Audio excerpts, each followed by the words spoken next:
Rongera riragaruka rirambwira ngo amagambo ya nyuma Imana yabwiye abantu ubwo bari barayigomeye baramaze gukora ibyaha nayahe. Irangije irambwira ngo njyemo hagati y'ayo magambo ntekereze ibyayo menye n'icyo nakora. Noneho nibwo nahise nkurura muri Bibiliya nsanga amagambo ya mbere Imana yavuze ku bantu nibakora ibyaha ko bazapfa ari aya nsomye. Imana irambwira ngo rero ngo nintekereze kwa ayo magambo ya mbere Imana yavuze ku bantu ivuga ko nibakora ibyaha no gupfa bazapfa, ntekereze no ku magambo ya nyuma Imana yavuze ku bantu bamaze gukora ibyaha. Nsanga rero n'aya magambo Yesu yavuze ari ku musaraba ati data ubababarire kuko batazi icyo bakora. Ijwi ryaragarutse rirambaza ngo iby'Imana yabujije abantu barabikoze cyangwa ntibabikoze. Nsanga barabikoze. Irangije irambwira ngo rero nubwo Yesu yaravuze ngo ubababarire kuko batazi icyo bakora, ariko Yesu we yarazi ikindi cyo gukora. Umwuka wera azi ikindi cyo gukora. Imana nubwo abantu barangaye ariko Imana ntirangaye. Nubwo abantu bakosheje ariko Imana irahari. Nubwo abantu batandukiriye ariko Imana ifite ikindi cyo gukora. Ni ukuvuga ngo rero hano hari cyo gihe cyo kuzura k'ubumana kugira ngo Imana ibe yabasha gukiza umuntu uwo ari we wese. Ubu hano twavuga ko Imana ishobora gukiza uwanga n'uwemera. Ubu hano Imana ishobora gukiza uwizera n'utizera. Ubu hano Imana ishobora kugira ibyo ikora kubw'imbaraga zayo kubw'amaboko yayo. Ni ukuvuga ngo rero umuntu wamaze kumenya Imana, umuntu wamaze kwizera Imana, umuntu wamaze kugendererwa n'Imana niwe nanone ukwiriye bwa mbere kubanza kumva aya magambo, akabanza kumva ko ahagaze hagati y'abantu batumviye Imana kandi badafite kumva, kuko nyine turi mu gihe kibi. Muri icyo gihe kibi rero, mu gihe cy'igihe kibi, abantu basabwa kugira ubwenge, abantu basabwa kurushaho kumvira Imana kurenza abo babwiriza, kurenza abo bahanurira, kurenza abo bashaka gufasha, kugira ngo ibyo bakora babikorane ubwitonzi. Imana ishimwe cyane. Amen. Hano rero niyo mpamvu Yesu, mbere yuko Yesu yaduka habanje n'abandi bahanuzi. Nasomye igitabo cy'umuhanuzi Yeremiya. Ni igitabo gitangira nacyo kiburira abantu, kibaburira ko nibatumvira ibyago bizababaho. Rero iyo gisomye ukagisoza mu gice cyaho cya 50, n'ubundi gisoza ahubwo abantu bahura n'ibihano Yeremiya yabahanuriraga ko nibatitonda hari ibihano. Niba mpanurira igihugu cyangwa abatuye igihugu, ba bantu mpanurira ntibumve, nubwo mbahanurira ariko biracyandeba. Niyo mpamvu ari njyewe usabwa kurushaho gusenga cyane, kugira ngo ahari nibiba ngombwa mu masengesho mere nk'uwitangira n'abo mbwiriza, mere nk'uwitangira n'abo mpanurira, mere nk'uwitangira igihugu ngisengere, kugira ngo nibiba ngombwa Imana irengera igihugu kubw'amasengesho y'abizera, irengera igihugu kubw'amasengesho y'abahanuzi bakirimo bayemereye, irengera igihugu kubw'abavugabutumwa bakirimo kuko bayemereye. Imana idufashe cyane. Niyo mpamvu rero uwo dukwiye kureberaho ubutumwa bwiza ni Yesu Kristo. Yesu Kristo rero aragaragaza urukundo. birasaba rero yuko natwe twakiriza imbaraga z'urukundo tugakomeza kuvuga ubutumwa bwiza ariko dusengera n'abatabasha kubwumva. Navuze yuko na Yeremiya yaguye muri Egiputa ajyananwa n'abo yahanuriraga. Bibiliya cyangwa ibitabo bigaragaza ko yaguye muri Egiputa. Ntidukwiriye kurangara nubwo tubwira abantu batumva. Ntidukwiriye kurangara nubwo tubwira abantu batemera. Dukwiye no gukomeza kwakira rwa rukundo Yesu yatweretse, tugakomeza gusengera abo duhanurira, tugakomeza gusengera abo tubwiriza ubutumwa, baba babwumvishe baba batabwumvishe, tugakomeza gusengera igihugu mu gihe abatuye igihugu bashobora kuba babyumvishe cyangwa batabyumvishe, kuko Bibiliya iravuga ngo ndabwira bumva ni Mwuka Wera. Kugira Imana si ukuba uba mu idini runaka. Kugira Imana si ukuba warakorewe imihango y'idini. Kugira Imana ni ukuba warakebwe mu mutima. Ibyo akaba ari byo birangiza imanza zose. Iyo umuntu yakebwe mu mutima, ibyo bintu birangiza imanza zose, kandi uba umunyamahoro, kandi uhesha abandi amahoro. Imana ishimwe, Imana idufashe. Wowe wari uri kuri kamera, wari ukurikiye ubu butumwa kuri iyi kamera, Imana ije byihuse ku buzima bwawe. Wowe wari ufite ikibazo, Imana ije byihuse ku buzima bwawe. Hari amahoro Imana ije guha urugo rwawe. Hari amatitire Imana ikuye hatari afite umumaro kuri kino gihugu, itanze amatitire y'Umwuka Wera, itanze amatitire y'ubumana, kuko amatitire adafite umumaro Imana ije kuyavanaho. Amatitire ateza amakimbirane Imana ije kuyakuraho, kugira ngo itange amatitire y'Umwuka Wera, itange amatitire y'ubumana buteza abantu kubahana no gusabana. Imana ishimwe, hari revo y'ubumana igeze mu Rwanda. Imana ishimwe, hari revo y'ubumana igeze mu mitima y'abantu. Imana ishimwe, hari revo y'ubumana igeze mu bwonko bw'abantu, kugira ngo iyi revo ikureho ibitari bikwiriye muri buno bwonko, kugira abantu bahabwe imitekerereze ya Kristo Yesu. Imana ishimwe cyane, Imana ishimwe cyane. Urakoze Yesu, urakoze Yesu. Remera abantu, Antikristo ave ku gihugu, Antikristo ave mu mitima, Antikristo ave mu Rwanda, Antikristo ave ku mugabane wa Amerika, Antikristo ave mu mugabane wa Aziya, Antikristo ave ku mugabane wa Afurika, Antikristo ave muri Oceania, Antikristo ave ku migabane yose y'isi. Iyi si itangire kwigarurirwa n'Imana, igihugu gitangire kwigarurirwa n'Imana, Abanyarwanda bigarurirwe n'Imana, Abanyarwanda baheshanye amahoro.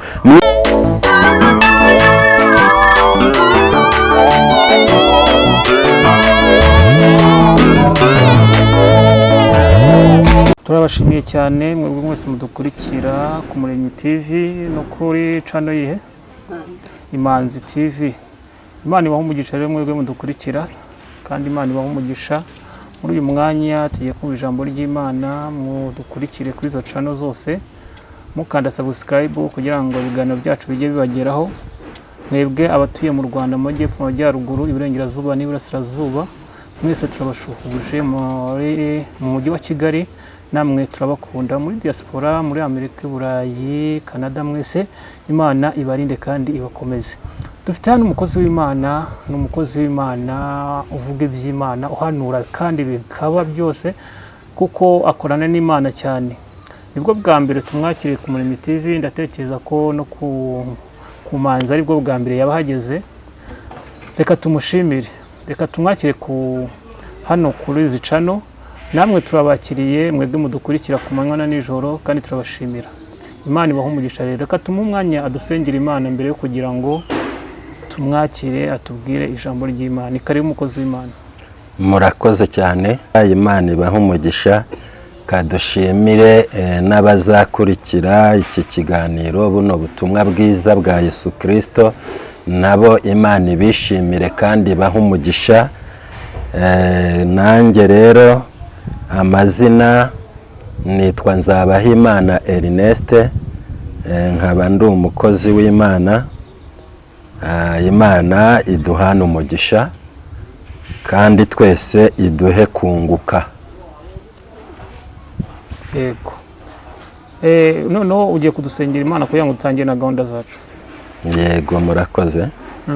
Mana isumba byose, Mana igira neza, wowe waremye ijuru n'isi ugisuka yiremeramo abantu, girira neza abantu bagiye kumva buno butumwa kugira ngo ijambo ryawe rireme imirimo muri bo kandi mu buryo bwose, haba mu bw'umwuka imbere ndetse no mu bifatika by'inyuma, mu izina rya Yesu, amen. Amen.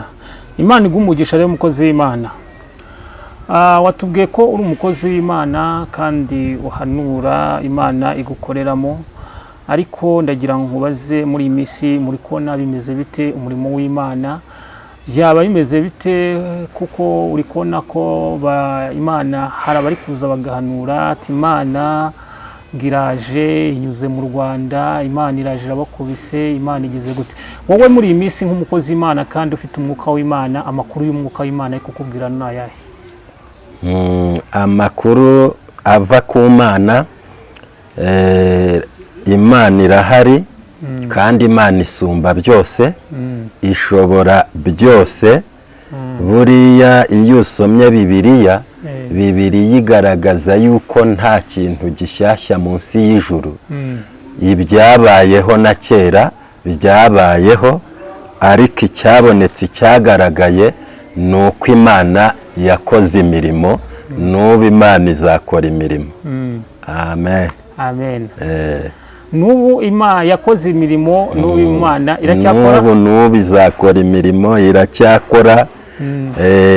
Icya mbere ni uko Yesu hari amagambo yavuze yanditswe muri Bibiliya mu gitabo cy'ubutumwa bwiza bwa Luka, aravuga ngo ndabwira bumva. Rero ntago abantu bumvira rimwe, ntibanumva kimwe, ntibanumvira igihe kimwe, ariko Imana irahari, nta kabuza yuko Imana izakora imirimo. Ubwo uratubwira ati ngira cyakora imirimo kandi nanubu iracyakora, izakora imirimo, iracyanayikora. Iyo mirimo ni nk'iyihe watubwira? Imirimo Imana iracyakiza abantu nk'uko yabakizaga kera. Imana irakigaragaza. Nusoma Bibiliya nyine kuva kera habayeho umugabo witwaga Farawo. Farawo rero mu gihe cy'imikorere ye nabwo mu bariho icyo gihe ntago byari ibintu buriya byari byoroshye ku babibonaga biri kuba, babona ibyo akora. Rimwe na rimwe kuko umuntu aba areba ibiri kuba ataba areba ibizaba ejo, birashoboka ko hari n'ababonaga ari ishira ry'isi, cyangwa se ko ari ibintu by'igikuba bidafite iherezo, ariko byagize iherezo. Rero abantu nibahumure, nta kitagira iherezo. Nta kitagira iherezo. We mukozi w'Imana rero muri iyi minsi urabona intambara zihari, kuko muri Timoteyo aravuga ngo mu minsi imeruka ngo hazabeho ibihe birushya, imuha, intambara, inzara byinshi cyane. None ko turi kubona ibihugu byinshi cyane biri kurwana, muri Afurika uri kubona, muri Israel, Burayi uri kubona, muri hariya kwa Butini, muri Kirene na hariya, wenda byaba ari ibihe byegereje kugira ngo wenda nk'ubwo buhanuzi bube buri gusohora? Ntago twavuga ko ari igihe cyegereje, ahubwo mu bantu uko iminsi igenda ihita indi ikaza, hagenda habaho urwo runyurane rw'ibibazo, rw'intambara, narindiho mvuga ko atari twebwe bubu bumva intambara cyangwa bazireba, na kera intambara zabayeho, ariko ku muntu ufite Imana ya Yakobo nk'umutabazi, Bibiliya iravuga ngo hahirwa umuntu ufite Imana ya Yakobo nk'umutabazi. Impamvu ni uko habaga hariho ibibazo uhereye n'igihe iryo jambo ryandikiwe, ariko hakabaho abantu bazaba barimo batabarwa n'Imana, cyangwa bafite Imana ikajya igenda ibarengera, ibarenza ibihe bibi. Imana idufashe. navuga ngo wenda nk'izo ntambara ziri kuba, hari abavuga ngo ni Satani uziteza, ni Imana yaziteje. Muri abo babiri uziteza ni ari Imana, ari Imana na Satani. Ari Imana na Satani uteza intambara n'indi. Buriya iyo urebye mu by'ukuri ntago twavuga ko Imana ari yiduteza intambara, ahubwo nyine biri ku ruhande rwa Satani akoresheje abantu. Ni nayo mpamvu igihe cyose umuntu adafite Imana, atari uwizera Imana ngo yizere Yesu Kristo n'umukiza nk'umwami w'ubugingo bwe, igihe icyo ari cyo cyose uyu muntu ashobora gukora amahano, ashobora gukora amakosa, kuko nyine ni umuntu umeze gutyo. Naho iyo udufite wa mwuka wera, hari ibyo umwuka wera aduha kwihanganira, nimba wanampemukiye bigatuma ntarema intambara kubera wa mwuka wera. Ariko kuko nta mwuka wera mfite, kuko nta Mana mfite, ndirwanirira nyine, ndumva ko nta kindi kirandengera, bitume mvuga nti yenda ndemera mfe ariko nirwaneho. Naho rero Bibiliya ikavuga ngo hahirwa abapfa bapfira mu Mwami. Niyo mpamvu rero intambara ziba nyinshi, kubera ko abantu tuvuga Imana cyangwa tukiyitirira abatunzi iyo Mana, ariko nta Mana dufite, ntayiba mu mitima yacu. Niyo mpamvu rero iyo gato kabaye nge nshobora gukora ikosa rirenze iryo wankoreye, biturutse ko nta mwuka wera mfite. Kubera iki? Umujinya uraza, mpite numva uri umugome, ngewe nkora iby'ubugome birenze ibyo wankoreye, ndetse bibe byafata n'undi utaruzi ibyo bintu. Naho rero intambara zigenda zituruka kuri Satani, ariko akoresheje abantu, kuko abantu nyine nta Mana ibiturimo. None ko hari abarwana bakarwana mu izina ry'Imana, biterwa n'iki? Ati ndagutera, ndakwica, cyangwa ndarwana mu izina ry'Imana. Yes, urabona Imana yiyerekana, iza kwiyerekana mu isi, yiyereka abatuye isi. Yagiye yiyereka abantu, ariko ikabanza kubiyerekera muri karagiteri zabo, cyangwa muri kamere zabo, cyangwa mu myumvire yabo, cyangwa mu mikorere yabo. Ariko ntabwo tageti y'Imana kwari uko baguma muri icyo kirere ibi ibasanzemo. Imana yashakaga kuzabakuramo, noneho ikabashyiramo kamere y'ubumana. Nk'urugero naguha, Imana ihitamo Abisirayeli, si bo bari mu isi bonyine, ahubwo yiyeretse Abisirayeli, ariko iza muri karagiteri yabo, kuko aribwo yazaga mu isi kubiyereka. Noneho isanga barwana intambara, ikajya ibafasha muri za ntambara barwana, ariko Imana misiyo yayo ntabwo ari uko Imana ishaka ko izajya irwana nk'abantu. Niyo mpamvu Yesu yaje, ajya ku musaraba, aba umuhesha w'amahoro. Bivuze ngo Yesu amahoro yayahaye n'abatari bakwiriye kuyahabwa, ayaha n'abagome bamwica bamugambanira. Bivuze ngo ni icyo gihu yaraje gukuraho, kugira ngo abantu berekwe ishusho y'ubumana nyabwo Imana ikeneye muri twebwe. Noneho nanone Yesu asanga Petero ku nyanja, yamwiyerekeye muri karagiteri ye y'uburobyi, anamufasha muri ibyo bintu amusanzemo. Petero abona ibyo bintu ni byiza, ariko Yesu abwiye Petero ngo nkurikira, Petero ntago yigeze agisha impaka kuko yumvaga nta kintu azabura arebye ibintu Yesu yakoze, ariko tageti ya Yesu ntabwo kwari ukurekera Petero mu burobyi, kwari ukugira ngo ajye aroba abantu. Ni nayo mpamvu rero abantu bahora mu bya kera byabanje bakanga kureba ku musaraba. Noneho niyo mpamvu rero ubwo ndi gutanga cya gisubizo wari urimo mbaza ngo kuki barwana mu izina bakoresheje izina rya Yesu. Bibiliya iravuga ngo mwe guhora mu bya kera, idukangurira kureba ku musaraba, gutumbira ibishya ibyo Yesu azana, ibyo Umwuka Wera aduha. Umwuka Wera rero ntago ari umunyamahane.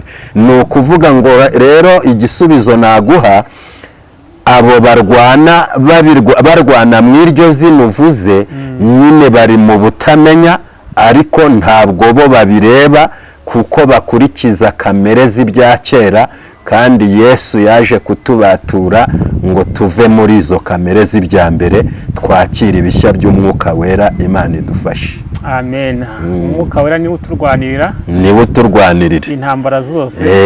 Niwe uturwanirira intambara zose. Uwamaze kwizera Imana wese aba ameze nk'uwamanitse amaboko nyine, yemeye ko agiye kwemera kurwanirirwa n'Imana, akareka kwirwanirira.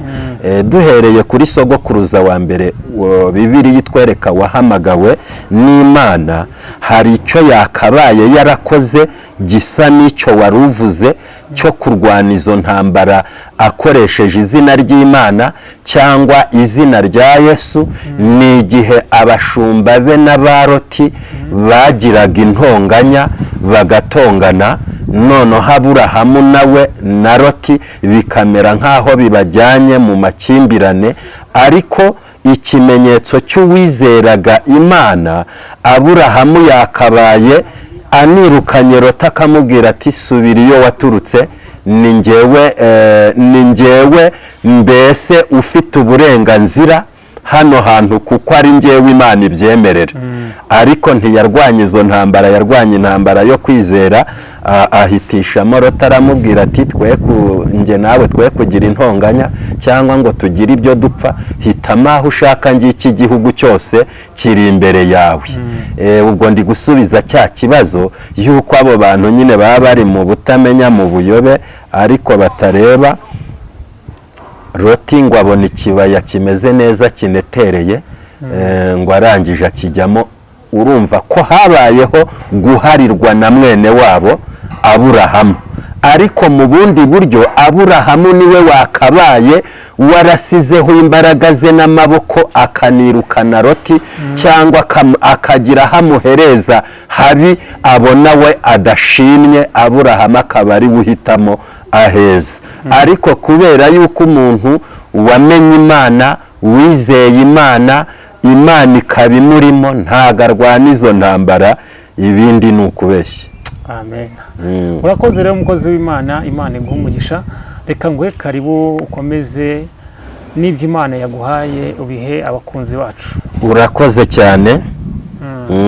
Kandi Imana ifashe abantu bagiye gukurikira nyine iyi kamera, ifasha abantu bagiye kumva buno butumwa, kugira ngo imitima yabo yubakwe, kandi kugira ngo nyuma yo kubakwa kw'imitima yabo bagere no ku rindi terambere rirambye. Amen. Imana ishimwe.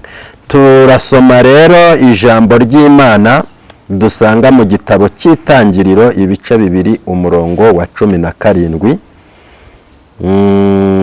Dusome no muri Luka, ubutumwa bwiza mu gitabo cyanditswe na Luka ibice 23 umurongo wa 33 tugere ku wa 34. Itangiriro haranditse ngo, ariko igiti cy'ubwenge bumenyesha icyiza n'ikibi ntuzakiryeho, kuko umunsi wakiriyeho no gupfa uzapfa. Dusome Luka. Nuko bageze ubutumwa bwiza bwanditswe na Luka ibice 23 umurongo wa 33 n'uwa 34. Nuko bageze ahitwa Inyabihanga bamubambanaho n'abo bagome, umwe iburyo bwe n'undi ibumoso. Yesu aravuga ati, Data ubababarire kuko batazi icyo bakora. Bagabana imyenda ye barayifindira. Imana idutabare cyane kandi Imana idufashe. Rero aya magambo nsomye hari impamvu nshatse yuko abantu bakurikiye Manzi TV bumva aya magambo. Umunsi umwe nari ndimo nsenga Imana, kuko nababwiye ko ndi umukozi w'Imana. Nitwa Nzabahimana Ernest, ndi umugabo ufite abana 7 n'umugore nyine birumvikana. Nkaba nsengera mu itorero rya Batsinda ADPR Paruwasi ya Gasave. Rero umunsi umwe nari ndimo nsenga Imana, ndababwira impamvu y'aya magambo nsomye. Numva ijwi ry'Imana rinjeho rirambaza ngo amagambo ya mbere Imana yabwiye abantu ibabwira ko nibakora ibyaha bazapfa nayahe. Rirongera riragaruka rirambwira ngo amagambo ya nyuma Imana yabwiye abantu ubwo bari barayigomeye baramaze gukora ibyaha nayahe. Irangije irambwira ngo njyemo hagati y'ayo magambo ntekereze ibyayo menye n'icyo nakora. Noneho nibwo nahise nkurura muri Bibiliya nsanga amagambo ya mbere Imana yavuze ku bantu nibakora ibyaha ko bazapfa ari aya nsomye. Imana irambwira ngo rero ngo nintekereze kwa ayo magambo ya mbere Imana yavuze ku bantu ivuga ko nibakora ibyaha no gupfa bazapfa, ntekereze no ku magambo ya nyuma Imana yavuze ku bantu bamaze gukora ibyaha. Nsanga rero n'aya magambo Yesu yavuze ari ku musaraba ati, Data ubababarire kuko batazi icyo bakora. Ijwi ryaragarutse rirambaza ngo iby'Imana yabujije abantu barabikoze cyangwa ntibabikoze. Nsanga barabikoze. Irangije irambwira ngo ni igiki nkawe wakora w'umuhanuzi, ni igiki nkawe wakora w'umuvugabutumwa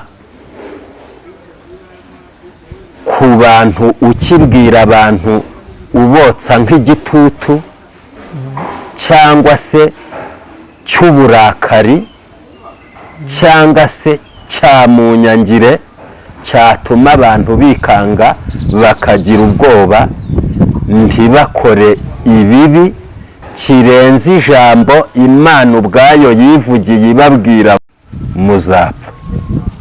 Nsanga rero nkanjye w'umuntu ntacyo. Wowe hari igihari? Ntacyo. Nawe nta gihari kirenze icy'Imana yari yaravuze. Urumva icy'Imana yavuze abantu bakirenzeho. Kandi iri jambo Imana yavuze ku bantu ba mbere ni ijambo ryari riteye ubwoba. Mbese Imana yashakaga kunyereka ko ubwayo ariyo yavuze ijambo riteye ubwoba ryakabaye ryaragendeweho abantu bakayumvira, ariko iryo jambo riteye ubwoba barirenzeho bakora nabi, barenga ku ijambo Imana yavuze bakora nabi.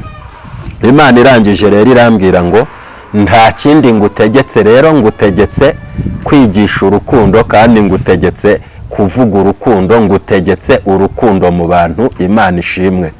Rero ni nayo mpamvu Yesu byari bihagije, kino gihe cyari gihagije kuko Yesu yari amaze igihe kinini abana n'abantu, yari amaze kubamenya.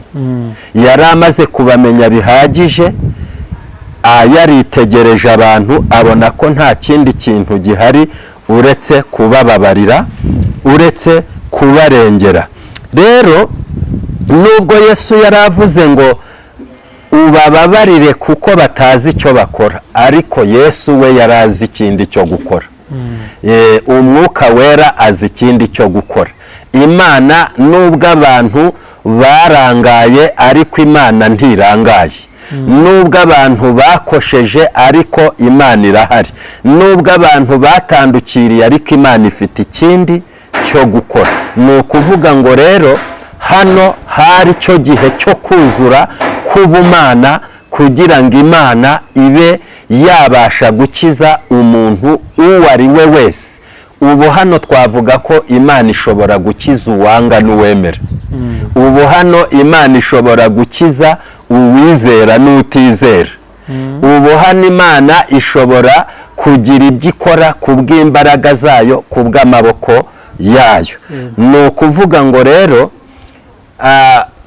umuntu wamaze kumenya Imana, umuntu wamaze kwizera Imana, umuntu wamaze kugendererwa n'Imana, niwe nanone ukwiriye bwa mbere kubanza kumva aya magambo, akabanza kumva ko ahagaze hagati y'abantu batumviye Imana kandi badafite kumva, kugira ngo we uri mu gihe cyo kumva abashe kumva kugera ku rwego Imana ishaka ko yumvamo, noneho ibashe kumukoresha ibirenze ibyo atekereza n'ibyo abantu batekereza, imukoreshe ibyo gukiza abantu, kuko ahagaze mu bantu ashobora kubwira ndetse bakamurakarira.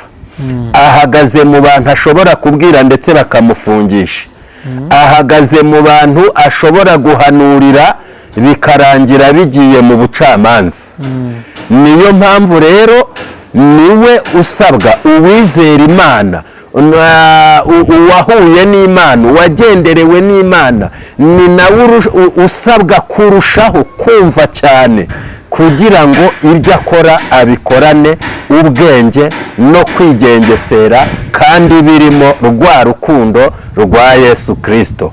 Bivuze ngo ku bw'iyo mpamvu akagenda ameze nk'uri kuri tageti, nk'aho ari mudahusha ku ijambo Imana imuhaye, ari mudahusha mubo Imana imwoherejemo, kuko nahusha arisanga ahabi, nahusha arisanga mu matabe. Yenda naho yajya mu matabe cyangwa ahabi cyangwa akenderezwa, bibe bivuye ku bushake bw'Imana, ariko atari uguhubuka kwe. Imana idufashe cyane, kuko nyine turi mu gihe kibi. Muri icyo gihe kibi rero, mu gihe cy'igihe kibi, abantu basabwa kugira ubwenge, abantu basabwa kurushaho kumvira Imana kurenza abo babwiriza, kurenza abo bahanurira, kurenza abo bashaka gufasha, kugira ngo ibyo bakora babikorane ubwitonzi. Imana ishimwe cyane. Amen. Hano rero niyo mpamvu Yesu, mbere y'uko Yesu yaduka, habanje n'abandi bahanuzi. Nasomye igitabo cy'umuhanuzi Yeremiya. Ni igitabo gitangira nacyo kiburira abantu, kibaburira ko nibatumvira ibyago bizababaho.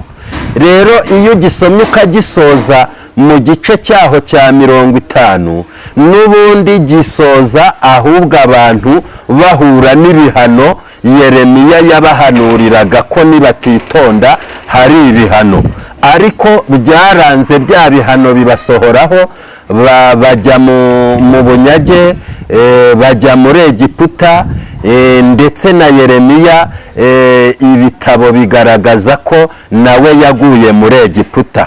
Niyo mpamvu rero nubwo abahanuzi duhanura, nubwo tuvuga ubutumwa, ariko nanone dukwiye no kurushaho twebwe gusenga cyane, kuko na bya bindi duhanura natwe biba bitureba. Biba bitureba. Ni urugero, mbaye mpano ndimo mbwira abana banjye ntibabashe kumva, nubwo batumvisha ariko bya bindi bari gukora biracyandeba. Niba mpanurira igihugu cyangwa abatuye igihugu, ba bantu mpanurira ntibumve, nubwo mbahanurira ariko biracyandeba. Niyo mpamvu ari njyewe usabwa kurushaho gusenga cyane, kugira ngo ahari nibiba ngombwa mu masengesho mere nk'uwitangira n'abo mbwiriza, mere nk'uwitangira n'abo mpanurira, mere nk'uwitangira igihugu ngisengere, kugira ngo nibiba ngombwa Imana irengera igihugu kubw'amasengesho y'abizera, irengera igihugu kubw'amasengesho y'abahanuzi bakirimo bayemereye, irengera igihugu kubw'abavugabutumwa bakirimo kuko bayemereye. Imana idufashe cyane. Niyo mpamvu rero uwo dukwiye kureberaho ubutumwa bwiza ni Yesu Kristo. Yesu Kristo rero aragaragaza urukundo. Birasaba rero yuko natwe twakiriza imbaraga z'urukundo, tugakomeza kuvuga ubutumwa bwiza ariko dusengera n'abatabasha kubwumva, tugakomeza guhanura ariko turushaho gusengera n'abatabasha kumva ibyo duhanura, kuko nitutabasengera bo bazakataza mu gukora ibibi, ariko bya bibi bakora kuko turi mu gihugu kimwe biratureba. Navuze yuko na Yeremiya yaguye muri Egiputa ajyananwa n'abo yahanuriraga. Bibiliya cyangwa ibitabo bigaragaza ko yaguye muri Egiputa. Ntidukwiriye kurangara nubwo tubwira abantu batumva, ntidukwiriye kurangara nubwo tubwira abantu batemera. Dukwiye no gukomeza kwakira rwa rukundo Yesu yatweretse, tugakomeza gusengera abo duhanurira, tugakomeza gusengera abo tubwiriza ubutumwa, baba babwumvishe baba batabwumvishe, tugakomeza gusengera igihugu mu gihe abatuye igihugu bashobora kuba babyumvishe cyangwa batabyumvishe, kuko Bibiliya iravuga ngo ndabwira bumva. Ni twebwe rero dukwiriye kumva cyane.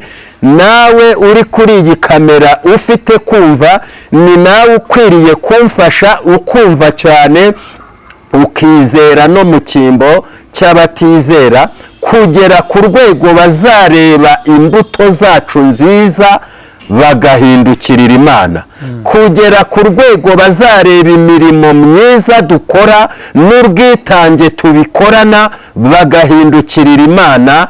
Imana idufashe cyane kandi tugirire neza. Bibiliya itwereka umukozi w'Imana witwa Filipo, ubwo yari yadutse ariko asanga hari undi witwa Simoni w'umukonikoni wariho icyo gihe, ngo abantu bari baramaze kumwizera no kumwiringira bavuga ko ari we ubana n'Imana ikomeye. Filipo rero icyo gihe yagaragaje rwa rukundo rw'Imana mu gusenga no kuvuga ubutumwa no guhanura. Imana nayo imukoresha cyane. Imana imaze kumukoresha cyane, abajyaga kwa Simoni w'umukonikoni bakomeza kwitegereza imirimo myiza Filipo akora, basanga isumba iyo Simoni w'umukonikoni akora, bahindukirira Filipo. Imana idufashe cyane, kugeza ku rwego imirimo myiza ya Filipo yatumbagiye isumbi ya Simoni w'umukonikoni. Simoni w'umukonikoni nawe ahindukirira Filipo. Imana ishimwe cyane. Ahangaha nta makimbirane yabonetse hagati ya Filipo na Simoni w'umukonikoni, cyangwa gusebanya cyangwa kurwana inkundura zo kwirwanirira kw'abantu rimwe na rimwe tutaba dufite Imana. ugasanga turimo turarwanisha ibitekerezo byacu kuko Imana tuvuga itaturimo, ugasanga turarwanisha imbaraga zacu kuko Imana tuvuga itaturimo. Ariko imirimo ya Filipo yageze ku rwego rugeze aho umuntu wese yayitegereza, bitera na Simoni w'umukonikoni kuyitegereza. Icyo nicyo cyateye abantu guhindukirira Imana ya Filipo, icyo nicyo cyateye Simoni w'umukonikoni guhindukirira Imana ya Filipo. Ntabwo byaturutse ku magambo, ni ibikorwa bya Filipo. Ibyo bikorwa nibyo natwe Imana idusaba, urwo rukundo nirwo Imana idusaba. Muri kino gihe cya none usanga abitwa abakozi b'Imana bahanganye n'abitwa abapfumu mu mbaraga z'abantu, cyangwa se mu bwenge bw'abantu, cyangwa se mu miterere y'abantu. Noneho ugasanga ibintu byahindutse ihangana ryacu abantu, aho guhinduka ibikorwa Imana idukoresha ngo abe ari byo bituma abantu basanga Imana. Rero dukeneye ibikorwa, dukeneye urukundo, dukeneye umwuka wera, dukeneye imbaraga n'agakiza bituruka i Siyoni. Ibyo nibyo bizatuma abantu batabarwa, ibyo nibyo bizatuma n'abatemera bemera, ibyo nibyo bizatuma n'abatumva bumva. Ntabwo abatumva bazumva ku bw'amahane yacu twebwe twiyitirira Imana, ntabwo abatemera bazemezwa n'imbaraga zacu twebwe abiyitirira Imana. Birasaba ko tuba b'Imana koko, kandi tukaba dufite kwa kwihangana kuri muri Kristo Yesu. Haleluya, haleluya, haleluya, haleluya. Imana ishimwe cyane, Imana ishimwe cyane. Uwiteka arera, ijwi ry'Imana ririmo riravuga ngo Uwiteka arera. Uwiteka ntiyanduye, n'uwatuyemo aba uwera, uwatuyemo ntiyandura, uwatuyemo ntiyanduzwa, uwatuyemo ntahindurwa n'ibihe, uwatuyemo ntahindurwa n'abapfumu, ntahindurwa n'abakonikoni, ntahindurwa na kirabaye, ntahindurwa n'amagambo y'amoshya, ntahindurwa n'uko inkuba n'imirabyo biri gukubita, ntahindurwa n'ibihuha by'intambara, ntahindurwa n'abavuga iby'intambara. Ahora yemye kandi ahora ahamya Imana. Abarwana intambara barazirwana nyine kuko nta kindi bafite, niyo Mana yabo. Imbunda nyine yabo niyo Mana. None se uragira ngo bakora iki? Niyo mpamvu rero twebwe abavuga Imana dukwiriye kuyigaragaza, tukagaragaza Imana y'urukundo ihindura abantu, tukagaragaza Imana y'imbaraga ihindura abantu, tukagaragaza Imana ihindura igihugu, tukagaragaza Imana nyamana. Ariko niba nta Mana dufite, natwe tuzarwana nk'iz'abandi barwana. Usange nubwo tudafite izo mbunda mu buryo bwo ku mugaragaro, ariko imitima yacu irazifite. Ugasanga hari abavuga bati ni urugero iyiba, cyangwa se barabyishimiye, cyangwa bahindutse abafana imbunda, bahindutse abafana intambara. Mperutse gusanga Imana, ijwi ry'Imana rirambwira ngo agakiza cyangwa se gukiranuka ni agakiza gafunga umunwa w'imbunda ntirase. Agakiza nyagakiza ni agafunga umunwa w'imbunda ntirase. Naho agakiza gaha umunwa w'imbunda kurasa, ako si agakiza. Imana ishimwe cyane, Imana iturengere. Hari ibikorwa bikenewe, hari ibikorwa bikwiriye. Imana ishimwe. Imana ije Imana ije byihuse muri kino gihugu, niko imbwiye. Imana ije byihuse muri kino gihugu, ije gukora imirimo y'abatarakebwe mu mitima, bibwira ko ari bo bafite Imana. Rero kugira Imana ni ukuba warakebwe mu mutima, ugakebwa n'umwuka wera. Kugira Imana si ukuba uba mu idini runaka. kugira imana si ukuba warakorewe imihango y'idini. kugira imana ni ukuba warakebwe mu mutima. Ibyo akaba ari byo birangiza imanza zose. Iyo umuntu yakebwe mu mutima, ibyo bintu birangiza imanza zose, kandi uba umunyamahoro, kandi uhesha abandi amahoro. Imana ishimwe, Imana idufashe. Wowe wari uri kuri kamera, wari ukurikiye ubu butumwa kuri iyi kamera, Imana ije byihuse ku buzima bwawe. Wowe wari ufite ikibazo, Imana ije byihuse ku buzima bwawe. Hari amahoro Imana ije guha urugo rwawe.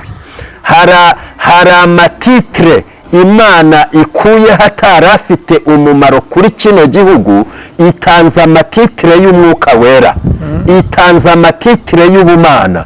Kuko amatitire adafite umumaro Imana ije kuyavanaho. Amatitire ateza amakimbirane Imana ije kuyakuraho, kugira ngo itange amatitire y'umwuka wera, itange amatitire y'ubumana buteza abantu kubahana no gusabana no kwigira kuri Kristo. Imana ishimwe. Imana ishimwe. Hari revo y'ubumana igeze mu Rwanda. Imana ishimwe. Hari revo y'ubumana igeze mu mitima y'abantu. Imana ishimwe. Hari revo y'ubumana igeze mu bwonko bw'abantu, kugira ngo iyi revo ikureho ibitari bikwiriye muri buno bwonko, kugira abantu bahabwe imitekerereze ya Kristo Yesu. Imana ishimwe cyane. Imana ishimwe cyane. Urakoze Yesu. Urakoze Yesu. Remera abantu. Antikristo ave ku gihugu. Antikristo ave mu mitima. Antikristo ave mu Rwanda. Antikristo ave ku mugabane wa Amerika. Antikristo ave mu mugabane wa Aziya. Antikristo ave ku mugabane wa Afurika. Antikristo ave muri Oceania. Antikristo ave ku migabane yose y'isi. Iyi si itangire kwigarurirwa n'Imana. Igihugu gitangire kwigarurirwa n'Imana. Abanyarwanda bigarurirwe n'Imana. Abanyarwanda baheshanya amahoro mu izina rya Yesu, mu izina rya Yesu. Urakoze kuko uri Imana yumva gusenga kw'abakozi bawe, gusenga kw'abahanuzi bawe bera wahamagaye, gusenga kw'abakurikiye iyi kamera mu izina rya Yesu. Amen. Urakoze cyane mukozi w'Imana.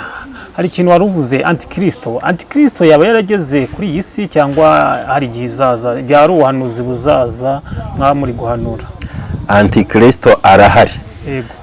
Arahari, arakora, kandi mbere na mbere Antikristo ni imitekerereze mibi itari y'Imana.